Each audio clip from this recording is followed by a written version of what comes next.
आपलं किचन ना की स्वच्छ आणि टापटीप ठेवणं हे खूप महत्त्वाचं आहे. कारण आपल्या स्वयंपाकघराच्या स्वच्छतेवरच आपल्या घरातील लोकांचं आरोग्यही अवलंबून असतं. प्रत्येक गृहिणी किचन स्वच्छ ठेवण्याचा आटोकाट प्रयत्न करत असते. पण काही वेळा कामाच्या गडबडीत किचनमधील काही जागांची स्वच्छता करणं तर राहूनच जातं. त्यामुळे किचनमधील कोणत्या गोष्टी वेळीच स्वच्छ झाल्या पाहिजे हे प्रत्येकीला माहीत असेलच पाहिजे. चला तर आपण पटकन किचन स्वच्छ कसा करायचा आहे, काय सोल्युशन बनवायचं आहे तेही मी झटपट आणि पटकन सांगून जाते. आणि तुम्हाला माहिती आहे का की किचनमध्ये सर्वात जास्त काम होतं ते आपल्या ओठ्यावरती. दिवसभरात ना आपण स्वयंपाक करताना त्याच ओट्यावरती कणिक मळतो, भाजी कापतो, तयार झालेले पदार्थ ठेवतो किंवा तेलाचे बॉटल्स वगैरे असतात. पण आपला ओटा हा पहिल्यांदा प्रायोरिटीवर की क्लीन असणं हे खूप गरजेचं आहे. स्वच्छ कापड व्हिनेगारमध्ये बुडवून त्याने ओटा पुसा. असं केल्याने ओट्यावर जमा झालेली घाण आणि किटाणूंचाही आपला नाश होईल.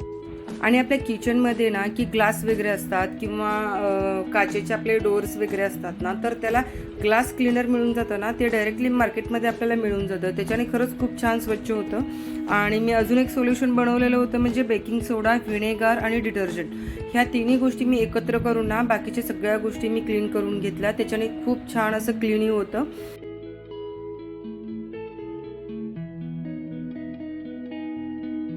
आता डीप क्लीन करायचं म्हटलं तर वेळ तर लागणारच. तर मध्येच मी थोडासा एक 10 मिनिटाचा ब्रेक घेतला आणि ब्रेकमध्ये ना की चहा करायला ठेवले. म्हणजे चहाने काय होतं की अजून एनर्जी येते. त्यामुळे मस्तपैकी असा चहा करायला ठेवला. आणि मी सकाळीच काय झालं, ज्या वेळेला कामाची सुरुवात करायची होती नी त्याच वेळेला मी काय केलेलं की चिमणीचा जो आपला फिल्टर असतो ना, तर गरम पाण्यामध्ये ना की डिटर्जंट पावडर टाकलेले होते आणि त्यामध्ये गरम गरम मी टाकले. कारण त्याचे जे चिकटपणा असतो ना, ते पूर्णपणे गरम पाण्याने डिटर्जंटने निघून जाईल. थोडं घासलं की निघून जाईल. चला तर या पटकन चहा प्यायला, कारण चहाशिवाय ना खरंच मला एनर्जी येत नाही आहे. आणि डीप क्लीन करायचं होतं, त्यामुळे पूर्ण आपलं एक सोल्युशन बनवलेलं होतं बेकिंग सोडा, व्हिनेगार आणि डिटर्जंटनी. त्याने स्वच्छ काना कोपरा मी छान पुसून घेतली आणि दिवसभर असं फ्री सोडलं त्याला, म्हणजे सगळे दरवाजे ओपन करून, म्हणजे थोडं जे काही असेल ना की ते पूर्ण सुकलंही जाईल. त्यामुळे अशा पद्धतीने पूर्ण असं छान क्लीनही करून घेतलं. आणि सगळं किचनमधलं साहित्य काढून ना मी डायनिंग टेबलवरती ठेवले होते, थोडंसं खाली ठेवले होते. कारण सगळं किचनमधलं साहित्य काढलेलं होतं. किचन काही मोठं नाही आहे, खूप छोटं आहे. त्यामुळे मला जेवढं पॉसिबल आहे तेवढं सगळ्या गोष्टी काढल्या आणि सुटसुटीतपणाने ठेवते. त्यामुळे माझी गर्दी काहीच होत नाही आहे. नेक्स्ट पार्टमध्ये आपण किचन टूर ही बघूच. आपण अजून पहिल्यांदा क्लिनिंगचे बघू आणि मग नंतर ना आपण पूर्ण सेट झाला ना तर तोही आपण एकदा व्हिडिओ बनवू. किचनमधील ना कपाटात बऱ्याच बरण्या आणि इतर किचन संबंधी आपण सामान ठेवतो. पण कधी कधी या बरण्यामधील पदार्थ खराब होतात. तसंच कधी ओलसर हात लागल्यास कपाटामध्ये कुबट वास येतो. खास करून पावसाळ्यात ना कपाटाला ओल लागू नये म्हणून जास्त आपल्याला काळजीही घ्यावीच लागते.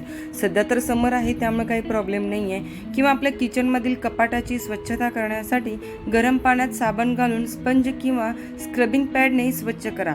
आणि ॲक्च्युली तुम्ही ना की तुमचा कोणत्या टाईपमध्ये मटेरियल आहे, किंवा आता माझा आहे ॲक्रेलिकमध्ये, त्यामुळे मला ना खूप स्क्रबिंग करून चालणार नाही किंवा त्याची शायनिंग जाता कामा नाही आहे. त्यामुळे ना मऊ स्पंजनी जरी तुम्ही स्वच्छ केला ना तरीही चालेल.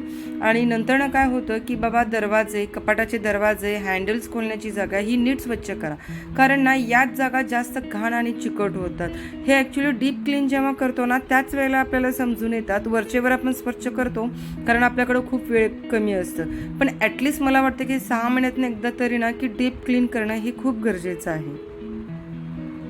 ॲक्च्युली माझी इथे काय चूक झाली की कपाट बनवायच्या आधी ना की आतल्या बाजूने ना की वॉर्निश पेंट लावून घ्या, ज्यामुळे ना की किडे किंवा झुरळे ना कमी होण्याची शक्यता असते.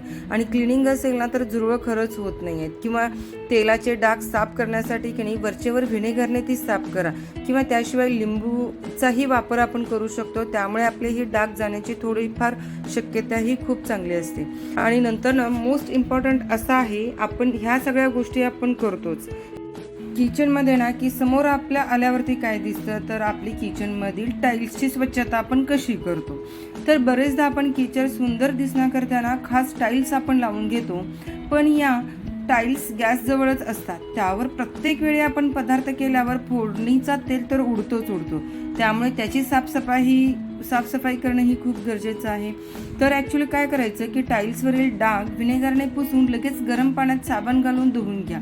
त्यामुळे काय होतं की आपल्या टाईल्स ना की खूप चमकू लागतात आणि ते कापडाने भिजवून त्या टाईल्स पुसून घ्या. त्यामुळे आपले खूप छान टाईल्स असे ना चमकू लागतील. किंवा काय करायचं की त्या टाईल्स नाला की लिंबूने 15 मिनिटं चोळा आणि नंतर मऊ कापडाने पुसून घ्या. त्याची चमक ना कायम राहील.